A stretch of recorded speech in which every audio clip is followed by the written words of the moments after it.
Rupiah sedang berada di bawah tekanan. Konflik global semakin memanas. Banyak negara mulai kesulitan menjaga stabilitas ekonominya. Tapi justru di tengah situasi seperti itu, ada sesuatu yang membuat banyak pengamat bertanya-tanya. Kenapa Indonesia terlihat lebih tenang dari yang diperkirakan banyak orang? Dan kenapa beberapa lembaga internasional tiba-tiba semakin memperhatikan arah ekonomi Indonesia? Yang lebih menarik lagi, kenapa ramalan lama tentang 2027 tiba-tiba kembali jadi pembahasan publik tepat saat Indonesia sedang melakukan langkah-langkah strategis besar? Tonton sampai akhir, karena hari ini kita akan membongkar kenapa sebagian orang mulai percaya bahwa jurus senyap Prabowo mulai terbukti. Kenapa penilaian IMF menjadi bahan pembicaraan besar, dan apa yang mungkin dilewatkan banyak orang Indonesia ketika hanya fokus pada berita soal dolar dan ketidakpastian global. Dan satu hal lagi, terima kasih untuk kalian semua. Kita sudah melewati 5.000 subscriber, dan jujur saya tidak akan sampai di titik ini tanpa dukungan kalian. Sekarang mari kita kejar 10.000 subscriber dengan cara subscribe dan bagikan video ini ke teman kalian, karena bagian terakhir dari cerita ini akan mengubah cara kalian melihat semua yang sedang terjadi sekarang. Beberapa hari lalu, pembahasan kembali meledak. Bukan hanya soal ekonomi global, bukan hanya soal ketegangan antara kekuatan besar dunia, tapi juga soal komentar Hartgumai tentang masa depan dan kemungkinan ketidakstabilan global yang lebih besar ke depan. Percaya atau tidak percaya pada ramalan, itu urusan lain. Tapi ada sesuatu yang menarik terjadi. Semakin banyak orang membicarakan ketidakpastian masa depan, semakin besar pula perhatian tertuju kepada negara-negara yang terlihat sudah bersiap. Dan tiba-tiba Indonesia masuk ke dalam percakapan itu.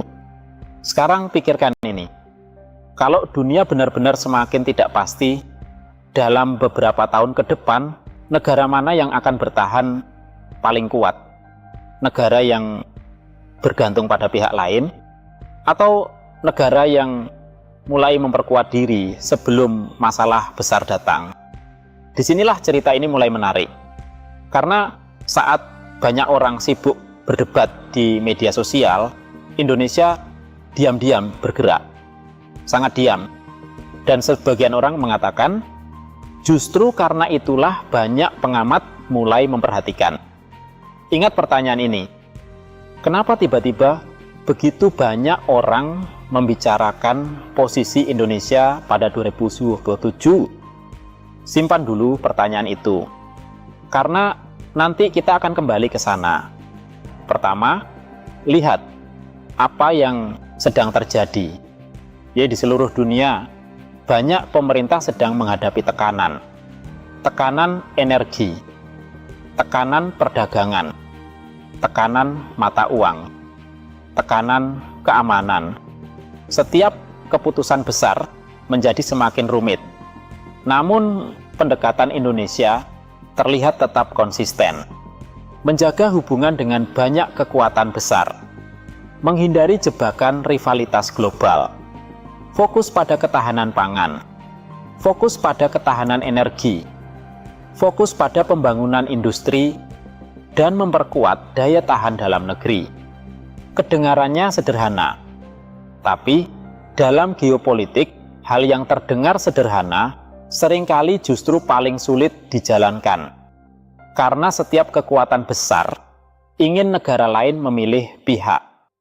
Indonesia berkali-kali memberi sinyal yang berbeda. Berteman dengan semua, bergantung pada tidak siapapun. Secara teori ini terdengar bagus, Tapi apakah bisa berhasil? Disinilah cerita menjadi semakin menarik. Karena banyak orang hanya melihat judul berita. Mereka melihat perubahan kurs. Mereka melihat reaksi pasar. Mereka melihat kepanikan media sosial. Tapi lembaga besar biasanya melihat indikator yang berbeda. Mereka melihat cadangan negara. Mereka melihat stabilitas fiskal. Mereka melihat potensi pertumbuhan. Mereka melihat posisi strategis. Dan dari banyak pembahasan terbaru tentang Indonesia, indikator-indikator itulah yang terus menarik perhatian. Sekarang, disinilah cerita berbelok.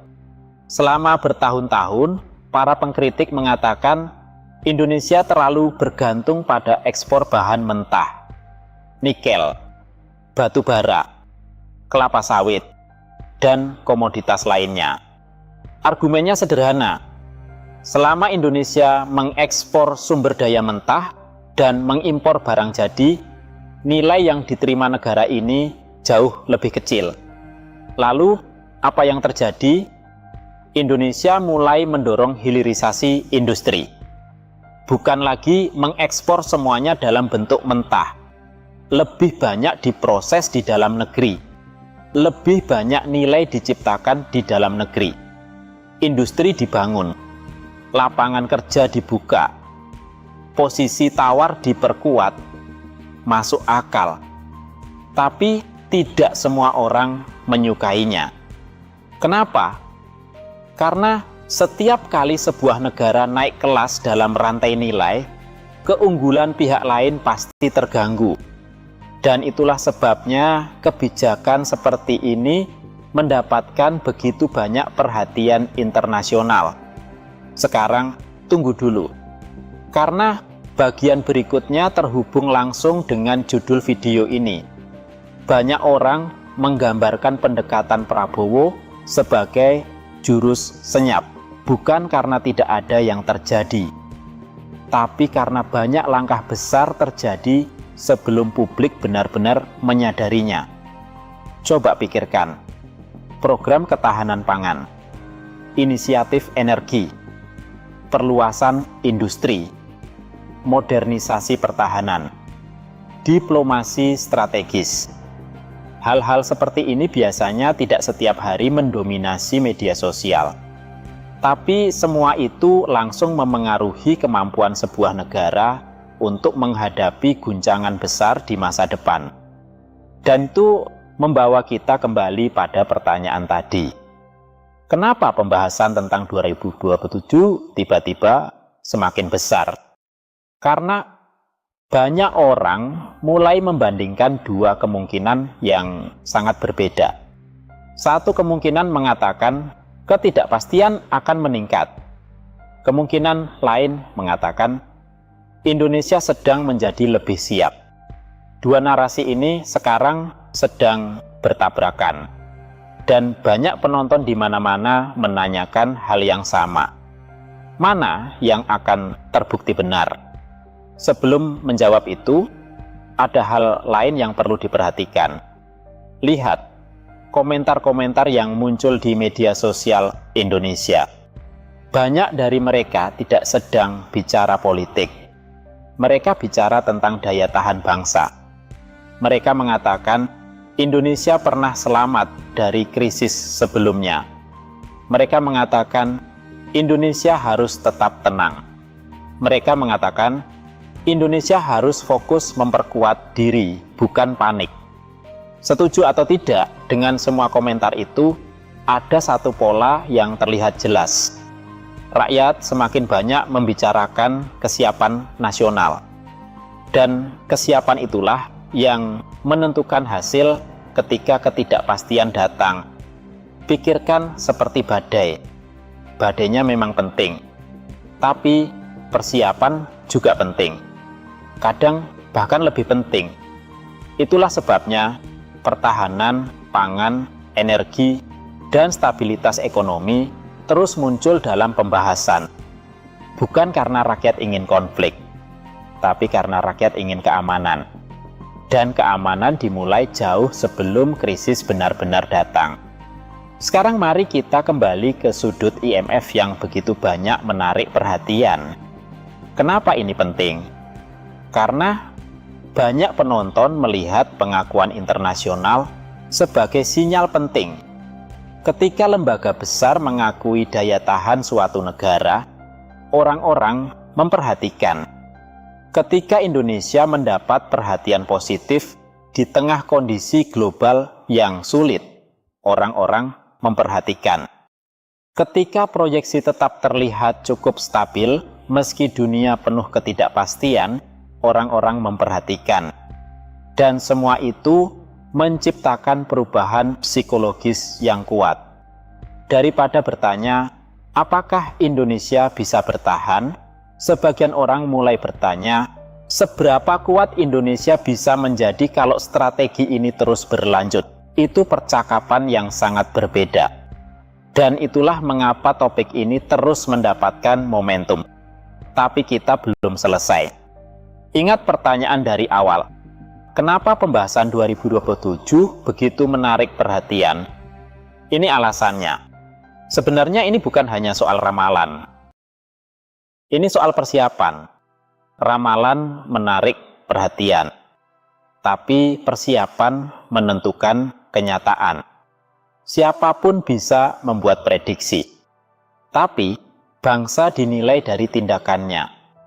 Dan ketika orang melihat infrastruktur, industrialisasi, produksi pangan, perencanaan energi, diplomasi, dan tujuan pembangunan jangka panjang, mereka melihat sesuatu yang nyata, sesuatu yang bisa diukur, sesuatu yang bisa dirasakan. Itulah mengapa percakapan ini terus membesar. Bukan karena semua orang setuju, tapi karena semua orang sedang memperhatikan. Pendukung memperhatikan, pengkritik memperhatikan, investor memperhatikan, negara lain memperhatikan, dan mungkin yang paling penting, rakyat Indonesia sendiri sedang memperhatikan. Sekarang kita akhirnya bisa menutup lingkaran cerita ini. Di awal kita bertanya kenapa Indonesia terus muncul dalam pembahasan tentang ketidakpastian global masa depan. Jawabannya ternyata sederhana.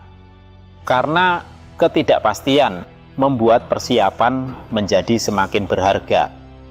Dan persiapan itulah yang diyakini banyak orang sedang menjadi fokus Indonesia. Apakah kondisi global membaik atau memburuk? Apakah ramalan terbukti benar atau salah? Negara yang berada di posisi terbaik biasanya adalah negara yang sudah bersiap sebelum orang lain sadar bahwa persiapan itu dibutuhkan. Itulah cerita sebenarnya, bukan rasa takut, bukan kepanikan, bukan sekadar ramalan, tapi persiapan. Dan mungkin itulah kenapa pembahasan tentang Indonesia, jurus senyap Prabowo, perhatian IMF, dan jalan menuju 2027 semakin hari semakin keras terdengar. Sekarang saya ingin dengar pendapat kalian. Menurut kalian, kekuatan terbesar Indonesia dalam beberapa tahun ke depan adalah ekonominya, diplomasinya, sumber daya alamnya, atau rakyatnya? Tulis komentar kalian sekarang. Ketik Indonesia bisa atau merdeka. Kalau kalian percaya masa depan Indonesia akan ditentukan oleh persiapan, bukan rasa takut. Dan kalau kalian menikmati video ini, jangan lupa like, subscribe, dan bagikan ke orang yang perlu mendengar sudut pandang ini. Karena beberapa tahun ke depan, mungkin akan menjadi salah satu bab paling penting dalam sejarah modern Indonesia.